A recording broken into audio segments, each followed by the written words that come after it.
আমি সুলগ্না ফ্রম আবর্ত।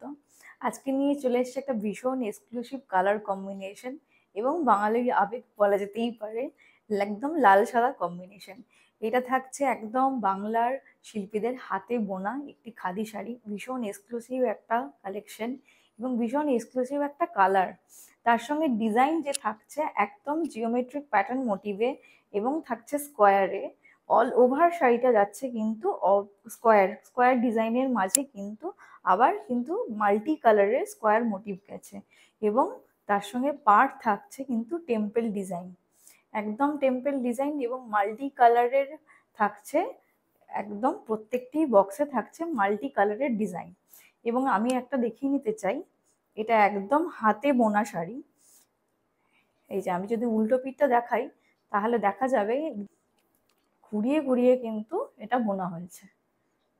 এই যে একদম হাতে বোনা, বাংলা শিল্পীদের হাতে বোনা একটি খাদি শাড়ি এবং মেটেরিয়াল থাকছে ভীষণ সফট এবং অল ওভার বডি যাচ্ছে পুরো এই ডিজাইনটা পড়বে।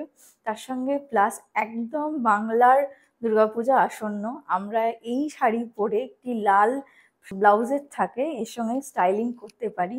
একদম অষ্টমীর সকাল বা অষ্টমীর দিন আমরা এই শাড়ি পরে আমাদের উৎসব উদযাপন করতে পারি। একটা ভীষণ এক্সক্লুসিভ কালার এবং আমরা প্রত্যেকে পছন্দ করি লাল সাদা কম্বিনেশনের ডিজাইন। তো এটা তো পুজো আসছে, এটা হতেই পারে না যে একটা লাল সাদা কম্বিনেশন হবে না। এটা ভীষণ এক্সক্লুসিভ একটা কালেকশন থাকছে, অল ওভার শাড়িটা যাচ্ছে এরকম। তার সঙ্গে থাকছে রানিং এ ব্লাউজ পিস। এই যে এই থাকছে, এই শাড়িগুলো এমনি বড় হয়, রানিং এ থাকছে ব্লাউজ পিস এর সঙ্গে অলরেডি আছে। কিন্তু আমরা সবসময় চেষ্টা করব যে এই শাড়ির সাথে একটা প্লেন লাল ব্লাউজ দিয়ে ক্যারি করতে, ভীষণ সুন্দর লাগবে। এবং তার সঙ্গে কিছু জুয়েলারি, রূপোর জুয়েলারি থাকলে তো আরো ভালো লাগবে এবং ভীষণ সুন্দর। এই থাকছে পুরো শাড়িটা।